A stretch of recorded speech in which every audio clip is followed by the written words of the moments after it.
ఇప్పుడే ఎస్ఐ గారు వచ్చారు ఎర్రగొండపాలెం పోలీస్ స్టేషన్కి సంబంధించి.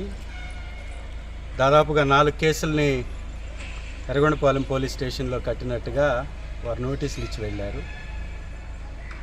అనేక రకాలైనటువంటి కేసులు వాటిల్లో సెక్షన్స్ కింద నమోదు చేసినట్టుగా వాటిల్లో పొందుపరిచి నాకు నోటీసులు ఇవ్వడం జరిగింది. న్యాయపరంగా దీన్ని ఎదుర్కొంటాం. ఇన్ని కేసులు పెట్టినా, ఏ రకమైనటువంటి ఇబ్బందులు చేసినా, ఎంత దుర్మార్గాన్ని వారు అవలంబించినా ఖచ్చితంగా ప్రజాస్వామ్యబద్ధంగా ఎదుర్కొంటాం, నిలబడతాం, కలబడతాం. ఎవరిని ఏ విధంగా ఎదుర్కోవాలో ఆ శక్తి మాకుంది. ఈ నిర్బంధ పరిపాలనని, ఈ దుర్మార్గపు పరిపాలనని ఎండగడుతూనే ఉంటాం. ఏ విధంగా భయపడే ప్రసక్తే లేదు. కేసులతోటి భయపెట్టి గొంతు నొక్కేటటువంటి ప్రయత్నం కూటమి ప్రభుత్వం చేస్తుంది. దీనికి కారణమే ప్రజలకేమో మాటలు చెప్పి మూటలు కూటమి కొట్టేసి వైసీపీకి కేసులు కట్టి తప్పించుకోవాలనేది వారి ఆలోచన. అందుకోసమే ఈ కేసులు.